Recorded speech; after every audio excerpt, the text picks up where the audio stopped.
The headquarters of the multinational financial conglomerate Pinnacle Corp glowed like a palace in the night.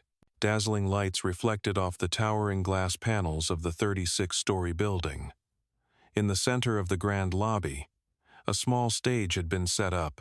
Every employee had been invited to bring a dish, from family-style salads and classic roasted chicken to homemade desserts, all arranged neatly on long white-clothed tables. It was the annual potluck appreciation night, a tradition meant to celebrate the unseen contributions of every individual in the company. Laughter echoed through the room, mocktails clinked, compliments flew freely. Over 200 employees from various departments were present, but something was different this year. The event was underway, and the CEO was nowhere to be seen. Some whispered. Curious eyes darted around, waiting for that familiar moment when the Madam Chairwoman would descend the stairs in her signature evening gown. But the clock ticked past 7:40 p.m., then 8 o'clock. No one walked onto the stage. Instead, from the far end of the hall, a strange sound emerged, the clanking of metal. Then a long, scraping noise, like a door being wrenched open. Heads turned. A woman likely in her early 40s emerged from the utility door near the back kitchen. Her black dress was wrinkled, hair unkempt, rubber gloves smeared with grime. Some stepped back. She gave off a faint odor. Her dress was stained with something that looked like murky trash water. In her hands, she carried a plastic container of salad. A security guard stepped forward to intervene, but the woman paused, unclipped a small microphone from her belt, and calmly connected it to the venue's main speaker system. Her voice rang out clear, steady, unapologetic. "I'm Isabel Reed, your CEO." The room froze. Then erupted, but not in applause. It was gasps, whispers, and stunned disbelief. Eyes widened. The woman on stage was the CEO? What happened to her? Why was she in the trash chute? This has to be some kind of prank, right? Isabel smiled faintly. But there was nothing playful in her eyes. She held the salad container high, letting the spotlight pass through it. This was a perfectly untouched meal. No one ate it. It was tossed to the bottom of the trash bin in the staff kitchen. And I climbed down there to bring it back. She paused, because I needed to find something we've lost in this company. Something called trust. The entire room seemed to freeze for a few seconds after that declaration. Laura, an HR associate, took a small step back, clutching the arm of the person next to her, as if afraid something was about to collapse. Meanwhile, the head of communications, Graham Haynes, stood with arms crossed, his skepticism barely concealed. "Miss Reed," he said, his tone laced with condescension, "we all respect you, but climbing into a trash chute to find trust? Do you think this is some kind of performance?" All eyes turned to him. Isabel didn't flinch. She turned to Graham, still holding the salad container. "A performance is when a corporation spends millions on a glittering ESG website, but leaves frontline staff without clean water in the prep kitchen.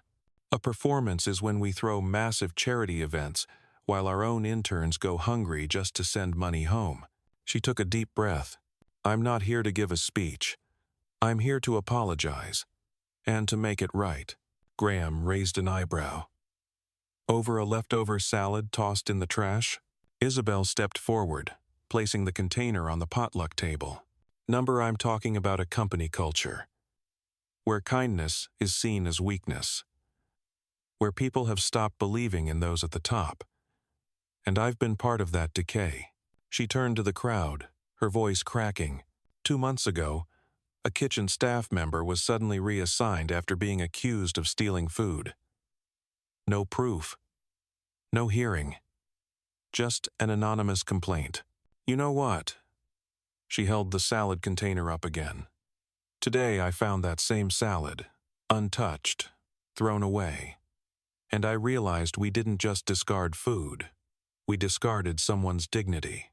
A ripple of murmurs swept through the room. From the far end of the hall, a young woman burst into tears. It was Mia, the former intern who'd worked in the kitchen.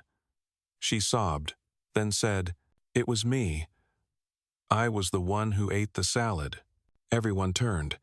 Mia stepped forward, trembling. I didn't steal it. I was just so hungry.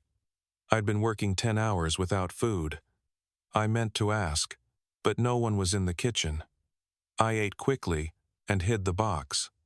I was afraid of getting fired." She doubled over, sobbing. Isabel walked to her, gently placing a hand on her shoulder. "No one has the right to make you feel ashamed for needing help." Silence. Graham started to say something, but Isabel turned to him. "And Graham, you're not wrong to doubt me. But tonight I'm here to prove that trust doesn't come from promises. It comes from action." She straightened, and with clarity and strength declared, "Starting tomorrow, Pinnacle Corp will launch an internal trust fund where anyone in hardship can receive support, without stigma, without shame. Our entire ESG marketing budget for the next 6 months will be redirected to this fund. And I hereby resign as CEO because your trust matters more than any title I hold."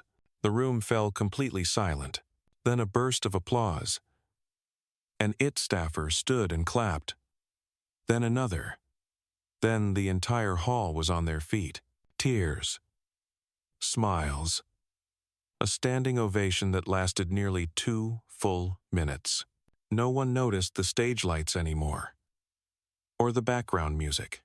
They were all focused on the woman in front of them in a dirt-streaked gown, with the scent of garbage still faintly on her hands, and saw, in that moment, the real stage she stood upon. The stage of courage. The stage of someone who once stood at the top of the pyramid and chose to climb into the trash to retrieve trust. 48 hours later, in the main boardroom of Pinnacle Corp, white fluorescent lights exposed every wrinkle on the shareholders' foreheads. The news of the CEO digging through the trash during the company banquet had gone viral. The hashtag number Real Leadership hit the #1 spot on global Twitter within 6 hours. The press dubbed it the most authentic return of corporate ethics in an age of pretense. A grumpy elderly shareholder barked, "She humiliated us." Stock dropped 2.3% in a single day. Another countered, "But what about the public response? 87% of the comments are supportive. Our app's new user signups tripled overnight." The door swung open. Isabel Reed entered this time. No evening gown, no microphone, just a simple, dark suit, hair neatly tied, eyes calm and unwavering. No bow, no apology. She simply laid a folder on the table. "This is the internal reform plan I've completed. It includes a verification process before disciplinary actions, an anonymous employee council, and a protection mechanism for interns." A young board member seated at the corner, the youngest on the board, looked at her.